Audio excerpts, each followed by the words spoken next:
রুবাব দুই হাতে মুখ ঢেকে চুপ করে বসে আছে। তার হাতে কবজি গড়িয়ে অশ্রু ফোঁটা গড়িয়ে যাচ্ছে। রুবাব ব্যাকুল হয়ে কেঁদেছিল ওর বাবা মারা যাবে। তারপর তাকে এভাবে কাঁদতে দেখেনি কেউ। শুদ্ধ সায়ন কখনোই কোনো ভাই বোনের কান্না সহ্য করতে পারে না। কেউ কাঁদলে ইচ্ছে করে যত কষ্টই হোক সব আবদার পূরণ করে হাসি ফোটাতে। কিন্তু এই মুহূর্তে রুবাবের হাসি ফোটাতে অক্ষম সে। ওর হাসির কারণ যে বেডে শুয়ে ছটফট করছে। শুদ্ধ ইচ্ছে করে ঐশ্বর্যকে দেখতে গেল না, কারণ এই অবস্থা তার কাছে যাওয়াও ঠিক হবে না।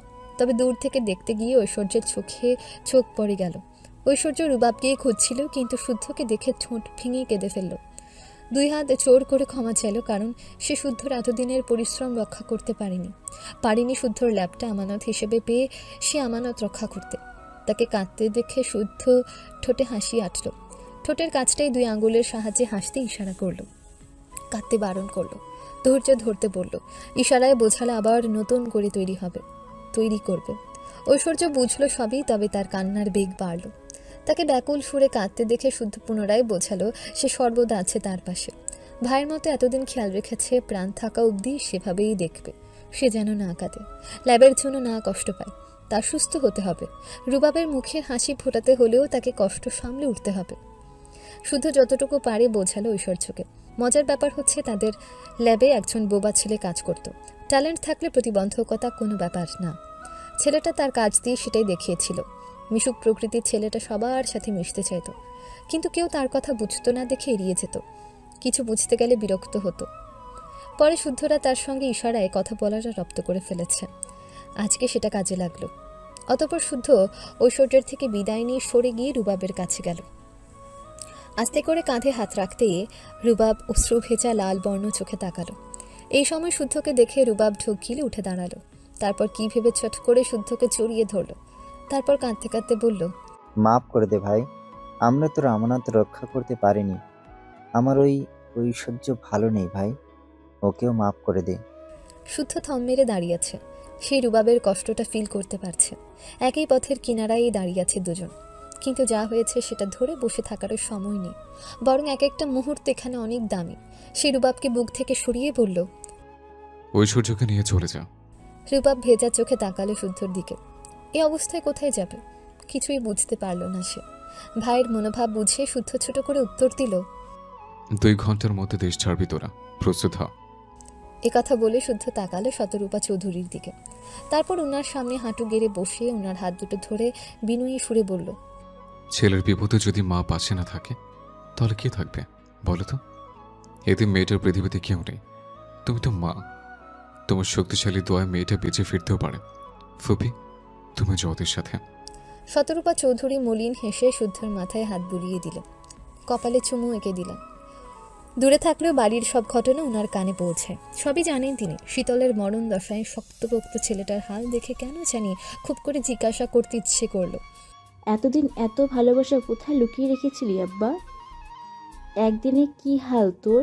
নিজের বুকে লাফা জমিয়ে ছোট ভাইয়ের বুকে ব্যথা কমাতে ছুটে এসেছিস, তার পাশে ছায়া হয়ে দাঁড়াচ্ছিস। অসুস্থ মেয়েটা যে ক্ষণে ক্ষণে বাঁচার হাল ছেড়ে দিচ্ছে, দূরে দাঁড়িয়েও এভাবে মনোবল বাড়াচ্ছিস। এক শরীরে কতটুক দেখাবি আব্বা? এত ধৈর্য শক্তি কোথায় পেলি? ছোট্ট শুদ্ধটা এত বুঝদার বা কবে হলো? সিতারা চৌধুরী সত্যি রত্নগর্ভারে।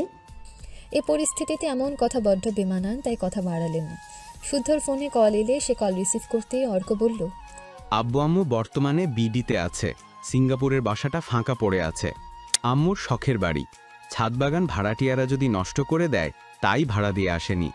টেক কেয়ারের জন্য শুধু দুজনকে রেখেছে। ফুপিমা ওখানে গিয়ে আমাদের বাড়িতে থাকবে, তুই ওনাদের পাঠিয়ে দে। আলাদা করে হোটেল ফোটেলের ঝামেলায় যেতে হবে না। তাছাড়া হসপিটাল আমাদের বাসার কাছে, তা তো জানিসই। তবু কাহিনী করিস না, যা বলছি শোন। আমি যেভাবেই হোক চাবি পাঠিয়ে দিচ্ছে। আর রুবাবকে বল আমরা সবাই আছে, ভেঙে পড়লে হবে না। ও ভেঙে পড়লে ঐশ্বর্য হাল ছেড়ে দেবে। শীতল ভালো নেই, দোয়া করিস। কথা বলে শুদ্ধ কল কেটে রুবাবের কাঁধে একবার হাত রেখে দোতলায় চলে গেল। গিয়ে দেখে সায়ন হুলস্থল বাঁধিয়ে ফেলেছে। তাকেও থামিয়ে শান্ত করলো। তারপর ইমার্জেন্সিভাবে ঐশ্বর্যকে দেশের বাইরে পাঠানোর বন্দোবস্ত করে ফেলল। সব ঠিকঠাক করতে করতে ঘন্টা 2 পার হয়ে গেল। অতঃপর রুবাব সবার দোয়া নিয়ে পাড়ি জমালো দেশের বাইরে। বাবা, বাবা, ঠিক আছে? তুমি হসপিটাল আসতে পারবে? কষ্ট করে হলে এসো না বাবা, প্লিজ। তোমাকে যে আমার ভীষণ দরকার বাবা। ফোন কলে শুদ্ধর ভেজা কণ্ঠ শুনে শরাফত চৌধুরী শোয়া থেকে হুড়মুড় করে উঠে বসলেন। কাঁচা ঘুম ভাঙায় চোখে ঝাপসা দেখছেন। নিজের শরীরটাও ভালো না, হাত পা থরথর করে কাঁপছে। এখন রাত 2:30। রাত 11টার দিকে সপরিবারে সবাই বাড়ি ফিরছিলেন, তাও শুদ্ধর কথায়। তখন শীতল একটু ভালো ছিল, তাহলে কি আবার খারাপ হয়ে গেছে? শুদ্ধ কাঁদছে কেন এভাবে? অকারণে কাঁদার ছেলে তো শুদ্ধ না। বিপদে না পড়লে দুই ছেলের কেউ কখনো এভাবে ডাকে না। শরাফত চৌধুরী যেভাবে ছিলেন সেভাবেই গাড়ির চাবি নিয়ে নামতেই পা সরকে গেল। আসবাবপত্রে ব্যথা পেলেন। সে ব্যথাকে তোয়াক্কা না করে রুমের বাইরে আসতেই দেখে এখনও কেউ কেউ জেগে আছে। ওনাকে ভাবে আসতে দেখে সিতারা, সিরাত, সিমেন, সাফওয়ান চৌধুরী কিছু বলার আগেই উনি বললেন হসপিটালে যাচ্ছে। এ কথা শুনে সকলে তড়িৎ উঠে দাঁড়ালো। এত রাতে যাচ্ছে মানে আবারও কিছু ঘটেছে। শরাফত চৌধুরী মানা করলেও কেউই শুনলেন না, বরং শখ স্বর্ণকে ঘুমন্ত সাম্য সৃজনের দিকে খেয়াল রাখতে বলে হসপিটালের উদ্দেশ্যে বেরিয়ে গেলেন। গেটে থাকা দারোয়ানকে আদেশ করে গেলে চোখ কান খোলা রাখতে। শুদ্ধকে কেবিনের বাইরে না দেখে সকলে ধীরে ধীরে কেবিনে ঢুকতে হতবাক হয়ে গেলেন। কারণ কেবিনে শুধুই না মাফিয়া কিং ইয়াসির খান উপস্থিত। কথা হচ্ছে সেখানে কেন? প্রচলিত কথায় বলে বিপদের বন্ধু নাকি প্রকৃত বন্ধু। প্রকৃত বন্ধুর গায়ে অবশ্য সে প্রকৃত ট্যাগ লেখা থাকে না, থাকে তার কর্মে, তার বিবেকে, তার ব্যবহারেও বন্ধুর প্রতি তার ভালোবাসার ধরনে। প্রতিটা মানুষের জীবনে পালাক্রমে 2টা কালের নিয়ম নির্ধারিত থাকে, সুখকাল কখনো বা দুঃখকাল। সময় নির্ধারিত করে দেয় সেই কালের হিসাব। জীবন সেই কালের উপর ভর দিয়ে ধীরে ধীরে বয়ে যায় নিজ নিয়মে, নিজ গতিতে।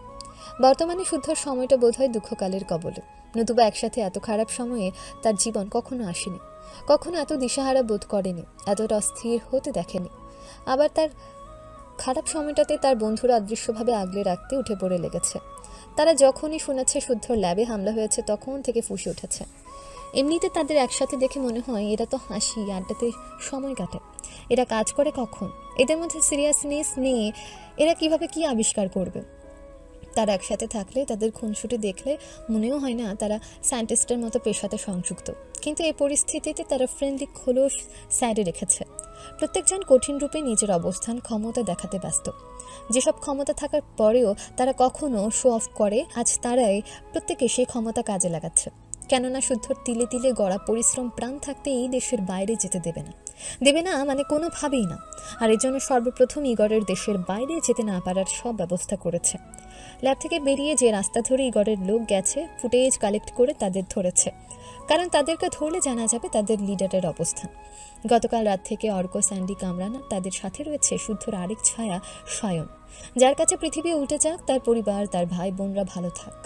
যখনই তার কানে পৌঁছেছে শুদ্ধ এত বড় ক্ষতির কথা, তখন থেকে সে যেন খেপা সার, মুখের ভাষা লাগাম ছাড়া, রাগ আকাশচুম্বী। ইগরকে গুতিয়ে সমস্ত ফর্মুলা না হাতানো অবধি সেও থামবে না।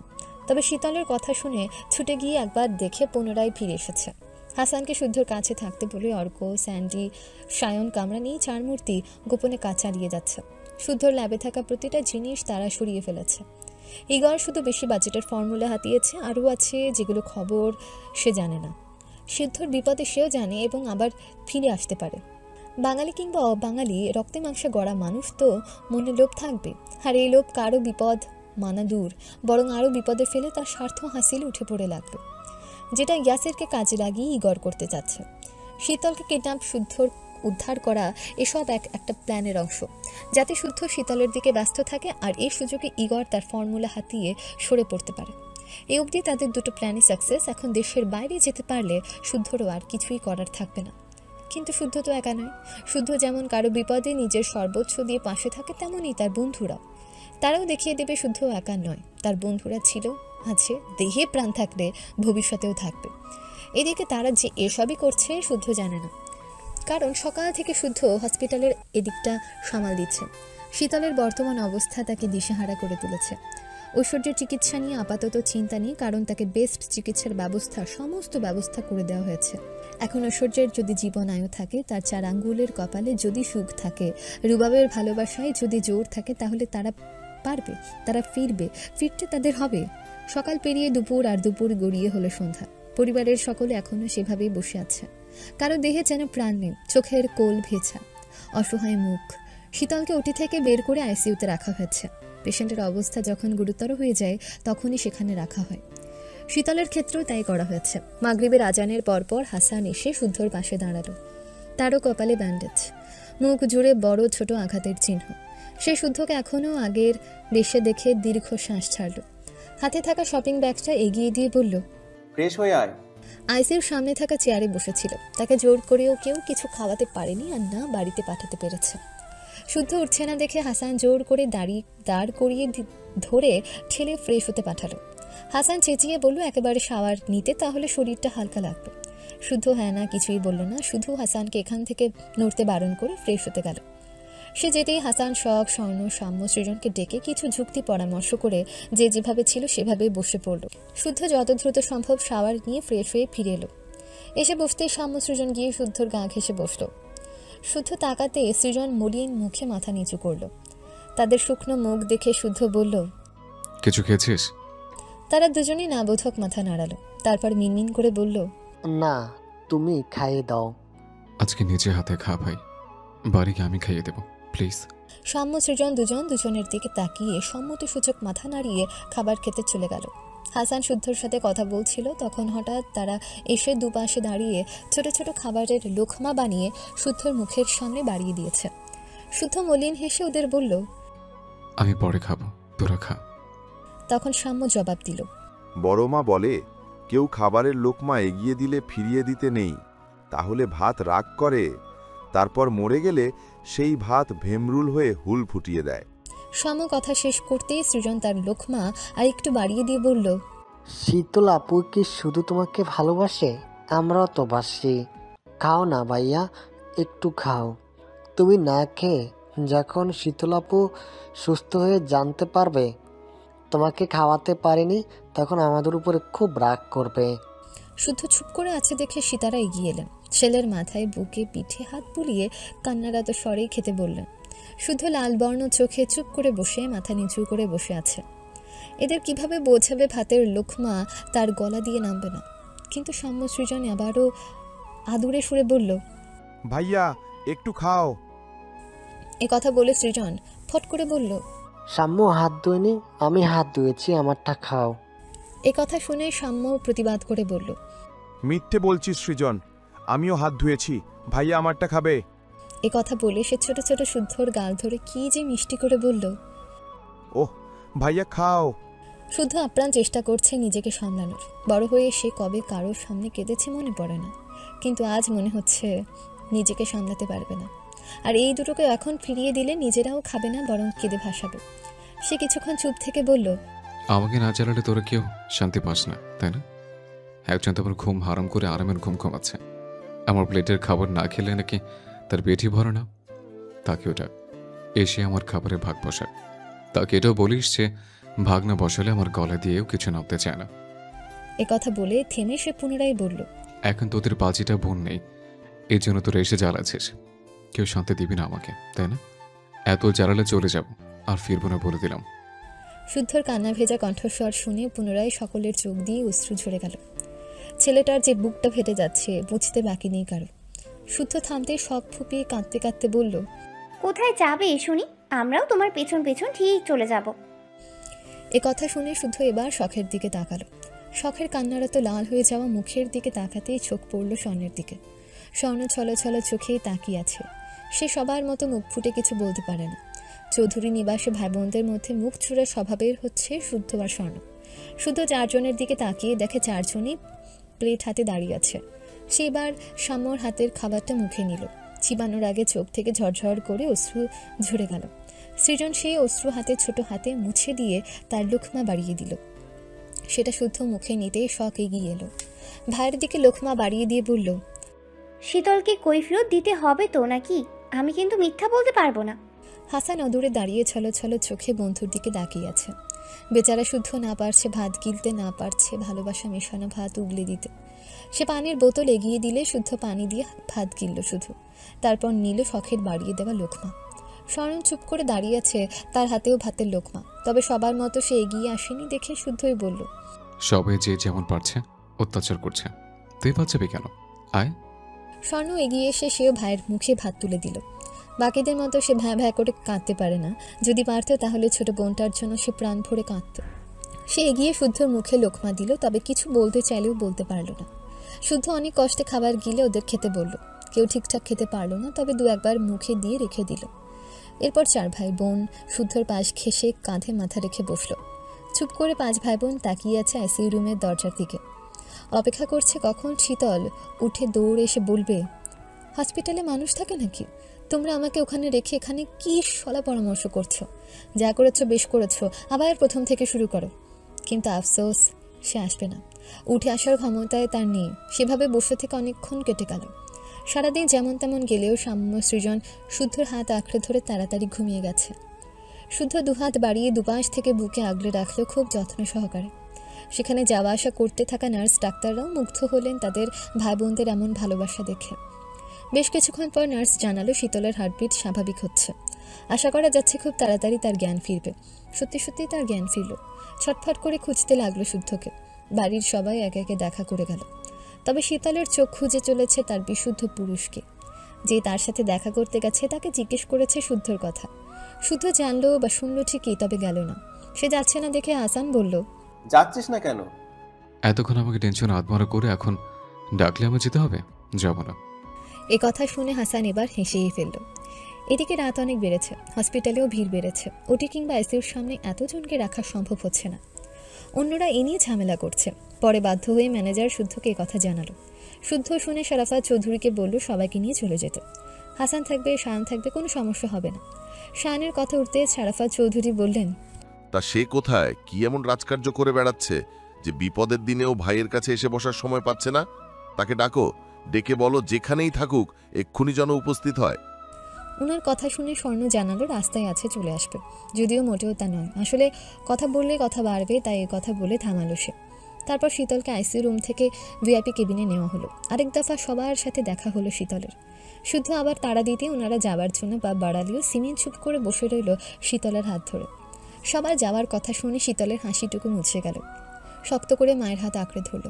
বড় মার দিকেও করুণ চোখে তাকালো। অনেক কষ্টে বড় আব্বুকে অনুরোধ করলো তাকেও নিয়ে যেতে। এখানে একা থাকতে পারবে না, হসপিটালে থাকতে ভালো লাগে না তার। এসব অবান্তর কথায় সময় যাচ্ছে দেখে শুদ্ধ কেবিন এলো। শীতলের দিকে না তাকিয়ে সবাই আরেকবার তাড়াও দিল। শীতল বুঝলো শুদ্ধ থাকবে, তাই সে কথা কোনো বাড়ালো না, বরং সবার যাবার পরপরই শুদ্ধর বুকে হামলে পড়ার অপেক্ষায় রইল। বাকিরা একে একে গেলেও সিমিন এখনও স্থির হয়ে বসে আছে। মায়ের মন যেতে সায় দিচ্ছে না। ওনাকে বসে থাকতে দেখে তখন শুদ্ধ অন্যদিকে তাকিয়ে বলল, শরীর খারাপ করলে মাকে সামলাবো নাকি মেয়েকে? এর চেয়ে বাড়িতে যাওয়া উচিত। এ কথা শুনে সিমিন ফোলা চোখ তুলে তাকালে শুদ্ধ পুনরায় বলল, আমাকে বিশ্বাস করতে না পারলে থাকতে পারেন। আফটার অল আমি পরের ছেলে, আপনার তো আর কেউ না, হতেও পারেনি কখনো। সিমিন আর কিছুই বলতে পারলেন না। আঁচলে চোখ মুছতে মুছতে সবার সাথে বেরিয়ে গেল। শুধু একবার শীতলের দিকে তাকিয়ে নিজেও বেরিয়ে গেল। তারপরে নার্স এলো, স্যালাইন বদলে সেই স্যালাইনে ইঞ্জেকশন পুশ করে টুকটাক কথা বলল। শীতল জবাব দিল না, শুধু শুনেই গেল। কথা বলার মাঝে পূর্বের মেডিসিনের প্রভাবে চোখে আবার ঘুম নেমে এলো। শারাফাত চৌধুরীদের বাড়ি পাঠিয়ে কেবল কেবিনে প্রবেশ করলো শুদ্ধ। সারাটা দিন সবাইকে চিন্তায় ফেলে আবারও শান্তির ঘুম ঘুমাচ্ছে বেয়াদবটা। তার জন্য কয়েক মিনিট একটু অপেক্ষা করাও গেল না। এ আবার নাকি খুব ভালোবাসে তাকে। মনে মনে এসব ভেবে সে কেবিনের দরজা আটকে এগিয়ে গেল শীতলের দিকে। বসল শীতলের শিয়রে। তারপর শীতলের গালে এক হাত রেখে তাকিয়েই রইল এক দৃষ্টিতে। ইস, আদুরে মুখটা শুকিয়ে গেছে, চোখের নিচের বিষণ্ণতার ছাপ।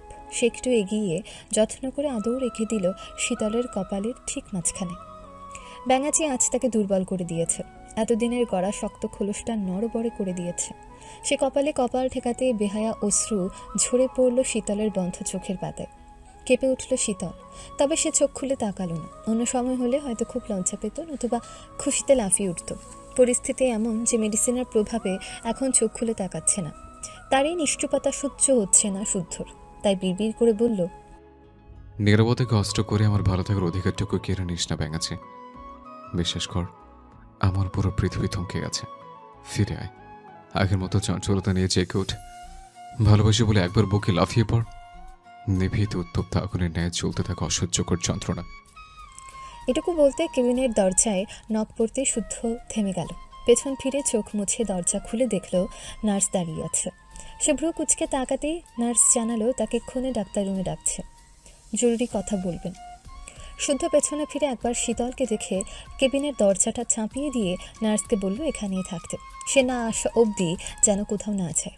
নার্স সম্মতি জানাতে শুদ্ধ চলে গেল 4 তলায়। যে ডাক্তার শীতলকে দেখছে উনি এখন আছেন 4 তলায়। সে লিফটে ঢুকে যেতে খোঁড়াতে খোঁড়াতে ইয়াসির প্রবেশ করলো কেবিনে। শীতলের মুখপানে তাকিয়ে দিকশূন্য হয়ে রাগে হিসহিস করতে করতে চেপে ধরল শীতলের গলা, অন্য হাতে চেপে ধরল নাক। আচমকা শ্বাস নিতে না পেরে ছটফটিয়ে উঠল শীতল। চোখ খুলেই ইয়াসিরকে দেখে তার চোখের কোণ বেয়ে জল গড়াতে লাগলো। তাকে কাঁদতে দেখে ইয়াসিরের হাতটাও থেমে গেল। সেই শীতলের মুখটা আগলে ধরে আচমকা সারা মুখে একের পর এক চুমু এঁকে ব্যাকুল স্বরে কাঁদতে লাগলো। শীতল হতবাক হয়ে তাকিয়ে রইল। কোনো পুরুষ এভাবেও কাঁদতে পারে? আর কাঁদছেই বা কেন? এত অল্প দিনেও কাউকে এতটা ভালোবাসা যায়? বাসা কি সম্ভব? মাফিয়ারা নাকি নির্দয় নিষ্ঠুর, তাদের পাষাণ মনে কি ভালোবাসা জন্মে? তাকে এভাবে তাকাতে দেখে ইয়াসির শীতলের ক্যানোলা লাগানো হাতটা আলতো করে ধরল। তারপর সেই হাতে নিজের কপাল ঠেকিয়ে কান্নার স্বরে বলল, এই বাবুই, এত পাষাণ কেন তুই? তখন বুক কাঁপলো না গুলির সামনে দাঁড়িয়ে যেতে? এত সাহস কোথায় পেলি? কেন পাগলের মতোই শুদ্ধকে ভালোবাসিস? ওর জন্য মরতেও দ্বিধা করিস না? কই, আমাকে তো কেউ এভাবে ভালোবাসে না। কেন রে, আমাকে কি ভালোবাসা যায় না? কেন যায় না? আমার তো এই পৃথিবীতে কেউ নেই, কেউ না। আমার জন্য কেউ গুলির সামনেও দাঁড়ায় না। আমাকে বাঁচাতে পাগলের মতো কাঁদেও না। ওই ওই শুদ্ধের তো সবই আছে, মা আছে, বাবা আছে, বাড়ি ভর্তি, সবার ভালোবাসা পায় সে। না খেয়ে থাকলে ভাই বোনেরা কৌশলে খাওয়ায় তাকে। কই, আমিও তো সারাদিন ধরে না খেয়ে আছি। কেউ তো ছোট ছোট হাতে আমার মুখের সামনে শুকনো রুটিও ধরলো না। কেউ কেঁদে কেঁদে আদরের সরে বললো না, ভাইয়া খাও। শোন বাবুই, শুদ্ধের জন্য সবাই আছে, সব আছে। এতজনের মধ্যে তুই যদি না থাকিস, তোর কিছুই হবে না। বাবুই পাখি আমার, ওকে ভুলে যা। করুণ করে হলেও আমাকে ভালোবাস, একটু, সামান্য একটু। আমার ভীষণ হিংসে হচ্ছে শুদ্ধকে, মেরে ফেলতে ইচ্ছে করছে। ও তোকে হসপিটালে নিয়ে এলো বলে সেটা ভালোবাসা হয়ে গেল। দেখ না, দেখ, আমিও গা ভর্তি জ্বর নিয়ে তোর কাছে ছুটে এসেছি। গুলি আমার পায়েও লেগেছে, ইচ্ছে করেনি সেটা বের করা। শুধু তোকে দেখতে সেই সকাল থেকে চাতক পাখির মতো অপেক্ষা করেছি। একা একা ছটফট করছি তোর কষ্ট দেখে। আমারটা কি ভালোবাসা না? ভালোবাসা কোনটা? কাকে বলে ভালোবাসা? হ্যাঁ বল, বল না কিভাবে ভালোবাসতে হয়। তুই আমাকে শিখিয়ে দে না হয়, আমি সেভাবেই সেই নিয়মেই ভালোবাসবো তোকে। প্রমিস, সেই নিয়মের অবাধ্য হব না, একটু না, এক ফোঁটাও না। এই যে আমাদের লাভগুরু সোয়াইব শুদ্ধ, ওইদিকে কই যাস? লিফট থেকে বেরিয়ে কয়েক ধাপ এগোতে হাসানের গলা শুনে দাঁড়িয়ে গেল শুদ্ধ। হাসান এগিয়ে এসে হাসতে হাসতে শুদ্ধর কাঁধ চাপড়ে বলল, সোনা বাঁধানো কপাল রে তোর ভাই, নয়তো কেমনে কি আমি দৃশ্যটুকু জাস্ট ভুলতে পারছি না। এই তোর ব্যাঙাছি। যাক, অবশেষে আল্লাহর দরবারে লাখ লাখ শুকরিয়া যে এখনো সব ঠিকঠাক। শুদ্ধ আপাতত সকালের সেসব ঘটনার ধার না ঘেঁষে ভ্রুকুচকে বলল, তোকে রেস্ট করতে পাঠিয়েছে, তুই এখানে কি করছিস? ঘুম আসছে না ভাই, পায়চারি করছিলাম। আমার কথা রাখ, আগে বল তুই এখানে কেন? তোকে না প্রেম করতে স্পেস দিয়ে এলাম। ডাক্তার ডেকেছে। ডাক্তার? কোন ডাক্তার? আলতাফ খন্দকার। হঠাৎ? জানি না, কি বলবি শুনতেই তো চাচ্ছিলাম। তুই শিওর? না মানে আমি কিন্তু পার্কিং লটে আলতাফ স্যারকে অনেক আগে বেরিয়ে যেতে দেখেছি, কথা হয়েছে আমার সাথে। আমি যতদূর জানি ওনার ভাবি সুসাইড করেছে, আজ রাতে উনি হসপিটালে থাকতে পারবে না। এই জন্য মুজাহিব স্যারকে দায়িত্ব দিয়ে উনি ছুটছেন ফেনীর পথে। এই কথা শুনে হাঁটতে থাকা শুদ্ধর পা আচমকাই থেমে গেল। তড়িৎ ঘাড় ঘুরিয়ে হাসানের দিকে তাকাতেই চোখাচোখি হলো। অতঃপর কিছু বুঝে দুই বন্ধু দৌড়ানো শুরু করলো। তাদের মস্তিষ্কে ক্যাচ করছে খারাপ কিছুর ইঙ্গিত। লিফটের আশা না করে সিঁড়ি দিয়ে নামতে লাগলো দ্রুত গতিতে। কেবিনের কাছে এসে দেখে রেখে যাওয়া নার্স আশেপাশের কোথাও নেই। কেবিনের দরজা টানতে গিয়ে দেখে ভেতর থেকে বন্ধ। শীতল তো তখন ঘুমাচ্ছিল, তাহলে কে লক করলো? ভেতর থেকে গোঙানির শব্দ আসছে, পুরুষালী কণ্ঠস্বরও শোনা যাচ্ছে। হাসান শুদ্ধর দিকে তাকিয়ে আতঙ্কিত গলায় বলল, ভাই, ইয়াসির ভেতরে নাকি? ও কিভাবে? ওর গলায় তো মনে হচ্ছে। শুদ্ধ জবাব দিল না, বরং লাথি দিতে লাগলো কেবিনের দরজায়। হাসান নিজেও লাথি কষালো দরজায়। পরপর লাথি দিতেই খুলে গেল দরজাটা। তারা কেবিনে ঢুকে দেখে ইয়াসির শক্ত হাতে চেপে ধরে আছে শীতলের গলা, আর উন্মাদের মতো সমানে চেঁচিয়ে বলেই যাচ্ছে, কেন ভালোবাসবি না আমায়? হ্যাঁ, কেন বাসবি না? শুদ্ধর জন্য? ওকে, তাহলে তোরও বাঁচার দরকার নেই, মরে যা তুই। প্রয়োজনে তোর কবরে রোজ কাঁচা ফুল দেব, নয়তো তোর দেহকে মমি বানিয়ে আমার কাছে রেখে দেব। এ কথা বলে ইয়াসির হাতের বাঁধন আরও শক্ত করল। নিঃশ্বাস নিতে না পেরে শীতল কাটা মুরগির মতন ছটফটিয়ে যাচ্ছে। চোখের সামনে সব অন্ধকার হয়ে আসছে। শুদ্ধ ক্ষিপ্ত গতিতে ইয়াসিরের শার্টের কলার ধরে তার দিকে ঘুরালো। তারপর কোনো দিকে না তাকিয়ে একের পর এক ঘুষি দিতেই লাগলো। হাতের কাছে না পেয়ে প্যান্টের বেল্ট খুলে মারতে লাগলো উন্মাদের মতো করে। ইয়াসির অনেক চেষ্টা করেও পারল না শুদ্ধর সঙ্গে। মার খেতে খেতেই তার নাজেহাল অবস্থা হলো। তবুও সে সমানে বলেই চলেছে, মুক্তি চাস না? মুক্তি পাবি না। এ কথা শুনে শুদ্ধের শরীরে যেন কেউ আগুন ধরিয়ে দিল। সে বেল্টটা ছুঁড়ে ফেলে চেয়ার তুলে মারতে গেলে হাসান চিৎকার করে শুদ্ধকে ডেকে উঠল। শীতল হাঁপড়ের মতো নিঃশ্বাস নিচ্ছে। চিৎকার শুনে শুদ্ধ চেয়ার ফেলেই ছুটে গেল শীতলের কাছে। শীতলকে বুকে আগলে গিয়ে বলতে লাগলো, শীতল, ভয় নেই, এই তো আমি। টাকা কোথায় কষ্ট হচ্ছে? বল বল আমাকে। শীতল ধীরে ধীরে চোখ বুজে ফেলছে দেখে শুদ্ধ পাগলের মতো করতে লাগলো।